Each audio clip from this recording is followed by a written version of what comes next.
श्री स्वामी समर्थ. श्रावण महिना सुरू झाला की प्रत्येक शिवभक्ताच्या मनात एकच भावना असते, ती म्हणजे आपल्या महादेवांची जास्तीत जास्त भक्ती करावी आणि त्यांच्या चरणी आपली सेवा अर्पण करावी.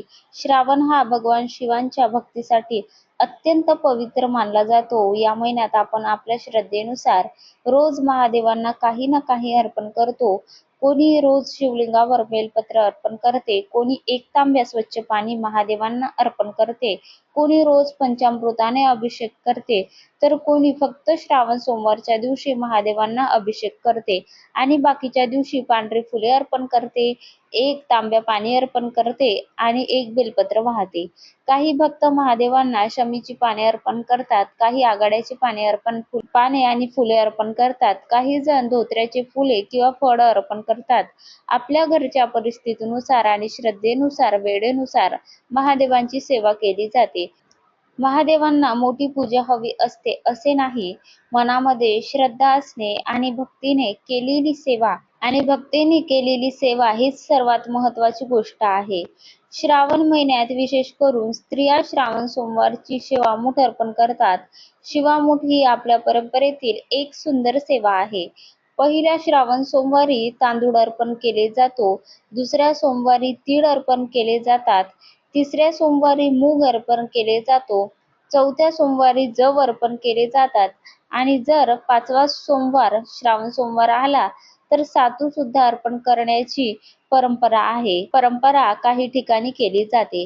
शिवामूठ अर्पण करताना फक्त धान्य अर्पण करायचे नसते, तर मनातील भावना देखील महादेवांच्या चरणी अर्पण करायची असते. हातामध्ये धान्य घेताना आपल्या घरातील सुख, शांती, आरोग्य, समाधान आणि कुटुंबाच्या कल्याणासाठी महादेवांकडे प्रार्थना करावी. हे महादेवा, माझ्या घरावर तुमची कृपा राहू द्या, माझ्या कुटुंबाचे रक्षण करा, माझ्या मनातील योग्य इच्छा पूर्ण होऊ द्या आणि मला योग्य मार्ग दाखवा, अशी मनापासून प्रार्थना करावी. आता या सगळ्या सेवेबरोबर श्रावणात करतात येणारी एक अतिशय सुंदर शिवसेवा आहे, ती म्हणजे शिवमंदिरात महादेवांच्या पिंडीच्या वर लावली जाणारी गळती किंवा जलपात्र दान करणे. ही खूप पुण्याची सेवा आहे.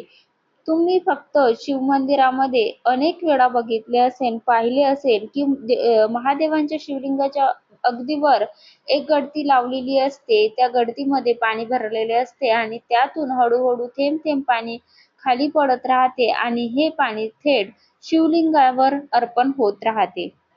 म्हणून जर एखाद्या भक्ताला आपल्या श्रद्धेनुसार शिवमंदिरामध्ये अशी गळती दान करण्याची इच्छा असेल, तर मंदिराच्या पुजारी किंवा व्यवस्थापनाची परवानगी घेऊन ही सेवा करता येते.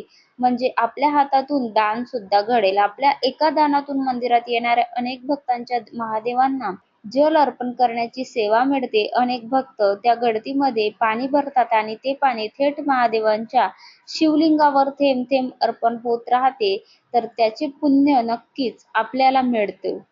ही सेवा करताना मनामध्ये असा भाव ठेवावा की महादेवा, माझ्या हातून तुमची चरणी अखंड जलसेवा घडत राहू दे. माझ्या हातून झालेल्या या सेवेमुळे इतर भक्ताच्याही हातून तुमची सेवा घडू दे.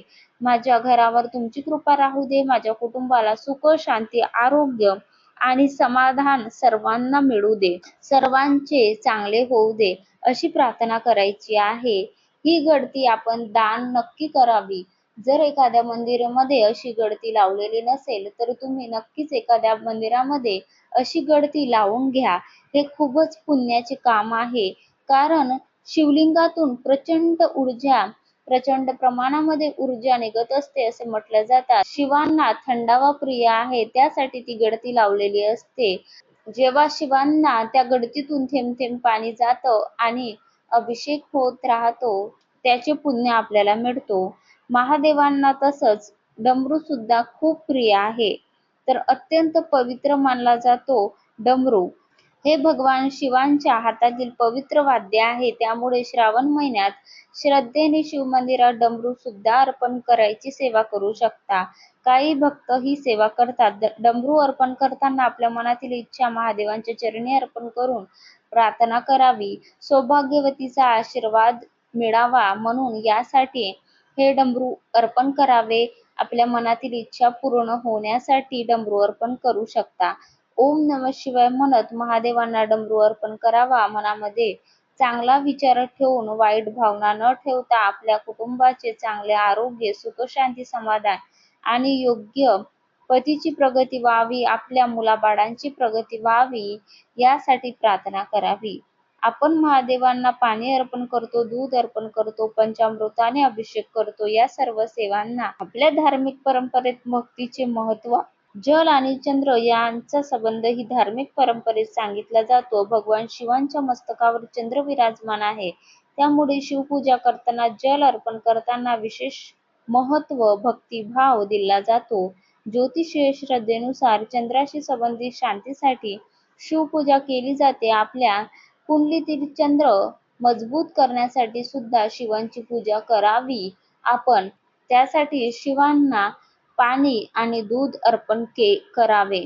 पण लक्षात ठेवा, महादेवांची पूजा ही आपल्या मनशांतीसाठी करावी. तर या श्रावण महिन्यात रोज मोठी काही पूजा जमली नाही तरी काही काळजी करू नका. आपल्या वेळेनुसार स्वच्छ होऊन महादेवांचे स्मरण करा. शक्य असल्यास शिवलिंगावर स्वच्छ पाणी अर्पण करा, एक बेलपत्र फूल अर्पण करा. पांढरे फूल मिळाले तर खूप छान. आणि ओम नमः शिवाय हा मंत्र श्रद्धेने म्हणत राहा. अशा पद्धतीने म्हणून या श्रावणात तुमच्याकडे मोठी पूजा झाली नाही तरी काही निराश होऊ नका. एक लोटा पाणी श्रद्धेने अर्पण करा, बेलपत्र अर्पण करा आणि ओम नमः शिवाय या मंत्राचा जप करा मनापासून आणि महादेवांवर विश्वास ठेवा. कारण महादेवांना आपल्या भक्तांच्या मनातील भावना, गोडी, सेवा प्रिय आहे. ही माहिती तुम्हाला आवडली असेल तर नक्की एक लाईक करा आणि हा उपाय नक्की करा. एक डमरू छोटासा घेऊन शिवांच्या पिंडीवरती अर्पण केल्यास आपल्या मनातील इच्छा नक्कीच पूर्ण होतील. एखाद्या मुलीचा विवाह जमत नसेल तर हे शिवांचे आवडते वाद्य आहे, म्हणून हे शिवमंदिरात जाऊन एक वेळ अर्पण करा. यातून या महिन्यामध्ये आपली नक्कीच इच्छा पूर्ण होणार आहे असा विश्वास ठेवून शिवांना हे वाद्य अर्पण करा आणि ओम नमः शिवाय या मंत्राचा जप करत राहा. आपल्याला नक्कीच चांगली नोकरी मिळेल. चांगला मुलगा मिळत नसेल तर नक्कीच चांगला मुलगा मिळेल आणि आपल्या मनातील इच्छा लवकरच महादेव पूर्ण करतील. श्री स्वामी समर्थ. जय जय स्वामी समर्थ.